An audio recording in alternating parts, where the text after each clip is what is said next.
Hello and welcome to the CX Files podcast. I'm your host, Mark Hillary. In this edition, I'm speaking with Yoni Epstein. Yoni is the founder and chairman of itelbpo, based in Montego Bay, Jamaica. But ITEL has expanded throughout the Caribbean and the nearshore Americas region. We talked about automation in the contact center, how automation works, what it means, and how it can empower humans rather than replacing them. Okay, so let's go straight to the interview. All right, so we recently participated in one of your happy hour webinars together, and during that conversation, we talked about automation.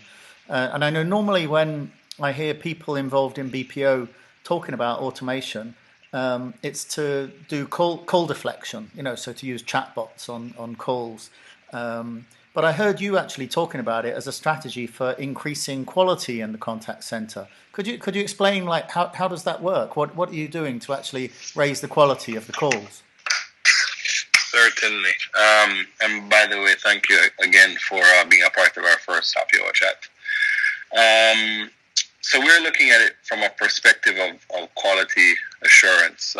People talk about the importance of customer experience and what the customer is receiving from the agent as far as customer experience goes. So we have decided to actually jump into the ring more so on the side of machine learning.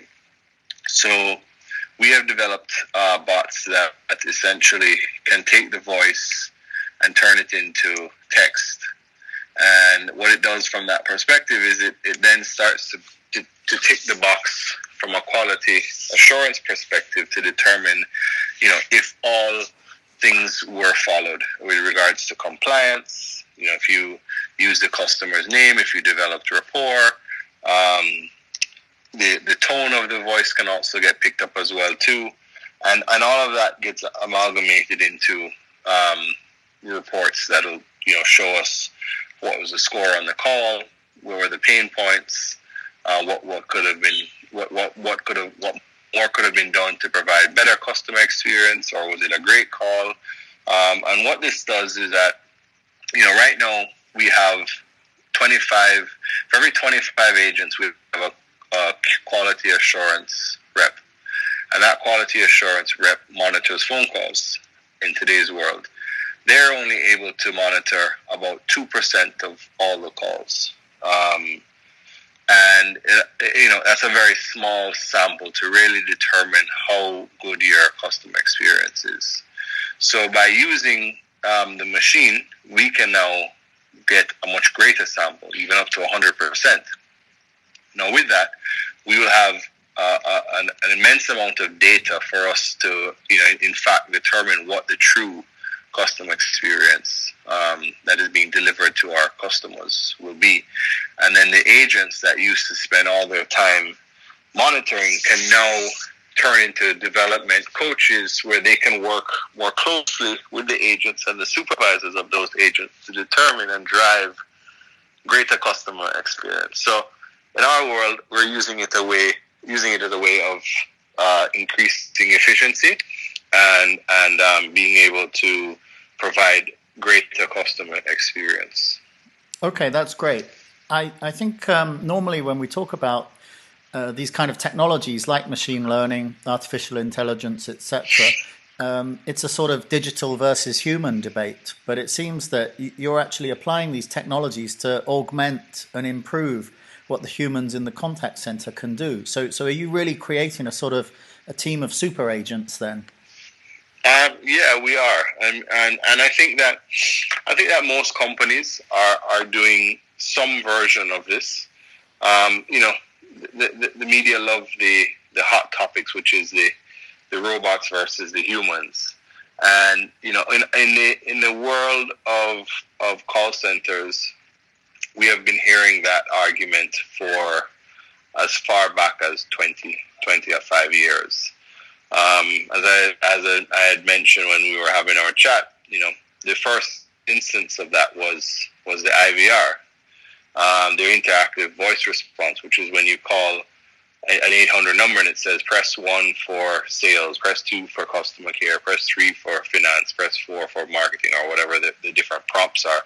And then from there, that prompt starts to try and, develop a level of self-service before it has to put you through to an agent. And that was all established to reduce the amount of people that's using a call center. What it essentially created was efficiency and was able to divert sales calls to great sales agents and customer care calls to great customer experience agents. And that made the industry more efficient. It actually didn't reduce the size of the industry. If you fast forward to early 2000s when online chat came on, everybody said, well, the internet is going to kill the call centers because people are going to talk on the internet rather than calling call centers. Well, each distribution line grew. And you have agents that are talking to customers on the phone, and you have agents that are talking to customers over chat. And I think depending on the type of business that you're in, or what your business you're conducting with that company, will determine if it is worth having a conversation, or you can do something quickly over chat. Then email popped up. Customer care stuff started coming through email. Instead of talking on the phone, you can send an email to the customer care division of the company, and they responded to you within 24 hours. Again, all lines of business within the contact center industry grew. Nothing shrunk. So I feel that, again, the whole topic of AI and chatbots and, digital augmentation and all these things are all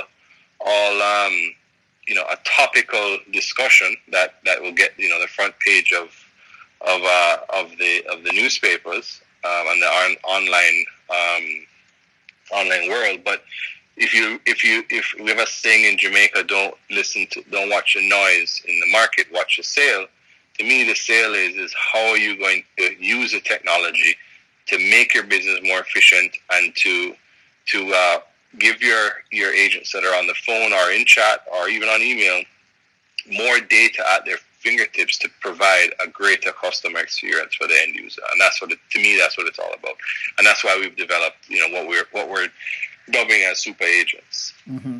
Okay, and managing all of this kind of supportive technology, that's clearly requires some new skills that you haven't had before in the contact center. So is there like a whole new kind of team of people like data scientists? And a sort of secondary question is, do the skills of the agents have to change as well? So we have developed our own in-house development team that is working on this technology. Some of it we're working with outsourced partners as well too, but all local software developers here in Jamaica. So, at the first instance, it's developing the technology and having the technology work properly for us, which the software developers will do and work alongside our operations team to quality test what the system is pumping out. And the system will be developed in such a way that the data is pretty easy to read. So I don't think in the first instance we're looking at adding data scientists to our teams. We are going to have to take the agents that used to just listen to phone calls and have them and train them to be able to analyze the data and to truthfully be able to deliver to the agent what the data is saying. What it'll also do, and all contact centers around the world have this problem where the operations department and the quality assurance department never get along because they always feel that they've made a bad decision in scoring. So this takes out the subjectivity altogether, and it's essentially really black or white, and it will make life a lot easier. Which is why we say you'll be able to push greater customer experience at the end of the day. Mm-hmm. Yeah. So really, you're creating a whole load of new career paths as well, then. Absolutely. I think that the quality team will end up being more trainers than actually quality agents, to be frank. Mm-hmm. Which is kind of moving a subset of your team that's considered to be an agent base up to a trainer base, which from a monetary perspective is a completely different ballgame from a salary to that employee.